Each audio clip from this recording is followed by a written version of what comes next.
slow smoking kami, umabot kami ng 24 to 36 hours yung pinakamatagal, depende dun sa gatong namin. Kaya ganun, para sa akin, mas nanunuot yung smokiness flavor sa meat. Kaya matagal talaga akong mag-smoke. Feedback ng mga nakatikim na taga Cavite, yung lasa daw ng kiniing, ham na smoky, masarap daw. Smoky, juicy, tapos malambot. Kaya itry nyo na rin.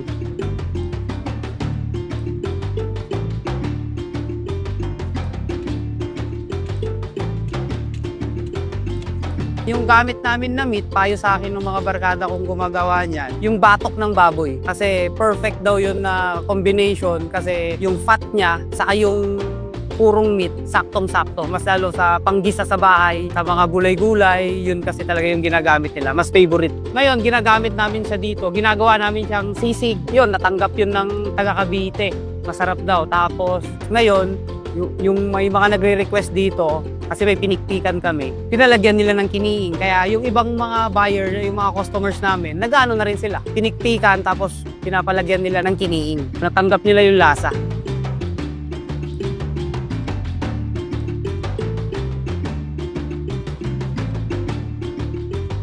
Ako si Sario, mayroon ng Sarios na Imas Padasog. Nagsimula kami nung pandemic. 3 years kaming online, tapos ngayon 2 years na rin kaming may pwesto dito sa Imus. Yung mga siniserve namin dito sa mga Ilocano food, yung dinakdakan, pulpog, pinapaitan, hinigtot. Yung ngayon, bago namin ngayon, Cordilleran dishes. Kiniing, smoked meat ng Cordillera. Nilagyan ko na ng onting twist para at least matanggap dito sa Cavite.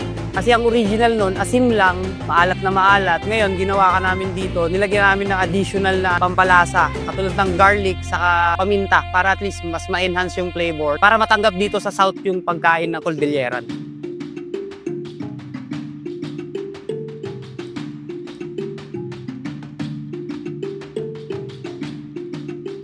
Una, nag-start kami dun sa kiniing sisig. Doon lang kami sa chimney. Tapos, nag-serve kami ng may beans, yung katulad sa Baguio, mga beans kasi yung nilalagay namin doon. Ang nangyari, hindi nila alam. Ano yun, sabi nila. Nag-evolve kami, ginawa namin kiniing sisig. Yung sisig, kilala na rin sa South. Yun, tinatry nila, mas masarap daw, sabi nila. Dumami na yung orders, kaya gumawa na kami ng smoker. Yung improvised smoker namin. Kaya ngayon, medyo marami-rami na yung nagagawa naming kiniing. Kaya ngayon, nagbebenta na rin kami ng mismong meat. Kasi yung iba, gusto nila magluto sa bahay nila. Kaya pinagbigyan na rin namin. Kaysa pumunta pa sila sa North para bumili nun, meron na rin dito. Yung dalawang slice nun, depende na lang dun sa laki. Binibigyan namin ng 250. Naglalaro sa 300 to 400 grams. Depende na lang dun sa laki ng meat. Kasi hindi naman para-pareho yung cut ng meat. Yung kiniing, lately, tumaas kami. Umaabot na kami ng 12 kilos. Ubus yun. Ng 10 to 3 lang yun. Ubus na kagad yung kiniing namin. Sold out na lagi yun.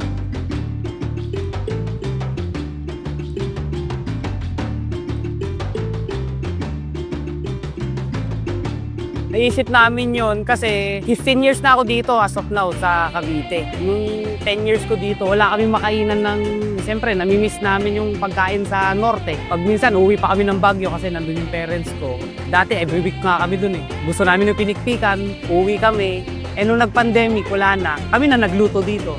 Which is, nagustuhan naman ng mga taga Cavite. Kaya, kumuha na rin kami ng pwesto. In-adjust ko na lang kasi talaga yung lasa. Pero pag minsan kasi, pag may mga Ilocanong dumayo, sinasabi nila yung authentic. I-adjust ko ng authentic, ganun lang. Pero pag nakita kong mga taga-South, kunyari yung kinigtot, hindi na ganun kapait. Hindi na ganun kapuro yung pus-pus na nilalagay ko. Hinalo ako na talaga ng tubig, kaya medyo masabaw yun para pasok sa panlasa nila. Kasi pag sa North yun, purong pus-pus yun, talagang mapait, pero gusto nila.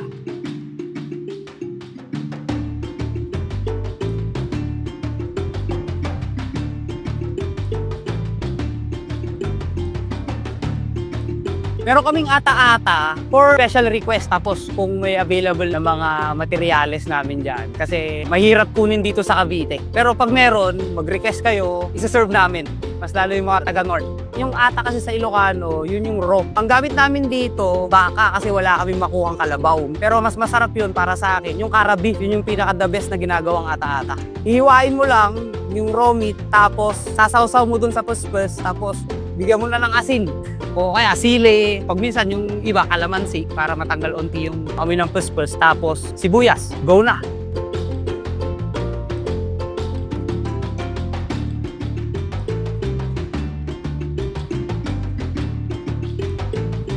Yung sa negosyo naman, panalo kasi sa pagod. Makikita mo, panalo yung mga kababayan mo sa North. Mas lalo pag pumunta sila dito. Yung kino-confirm nila na, uy, hindi na ako uuwi ng North. Dito na lang ako kakain. Namimiss nila. Nakapagkwentuhan kami, taga-saan sila sa North. Yun yung pinaka-fulfilling. Pero sa financial, lahat naman ng business, baba-taas, baba-taas. Nakakabuhay namang pamilya, yun. Maraming salamat sa mga tumatangkilik dito sa Sarios. Mas lalo yung mga Ilocanong nagko-confirm na okay daw, hindi na sila uuwi. Punta lang kayo dito sa Sarios, Naimas, Padasog. Matatagpuan kami dito sa 184 Pag-asa 3, Imus, Cavite. Malapit lang kami sa exit ng Cavitex. Open kami Monday to Thursday, 10 a.m. to 8 p.m. Tapos pag weekend, 10 a.m. to 9 p.m. naman po kami.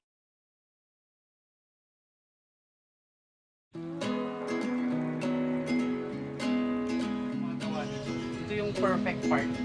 Kasi pag yung liempo, minsan, hinahalo mo din sa gulay, pag-isa. Yung sa taas, sa Cordillera.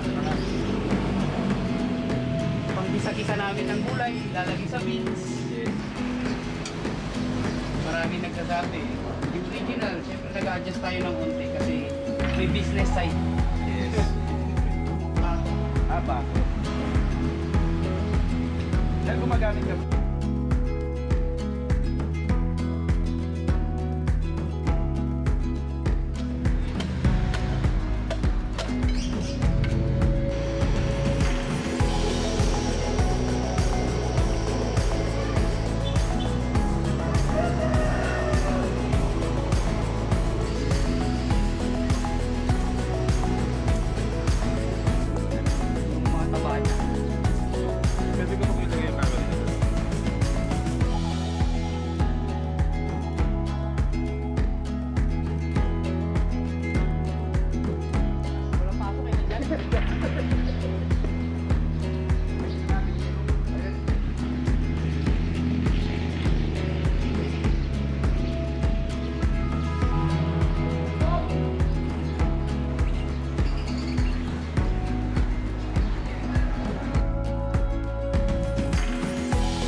Yan yung kini-insert, no?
Yung kini ginawa namin sisig.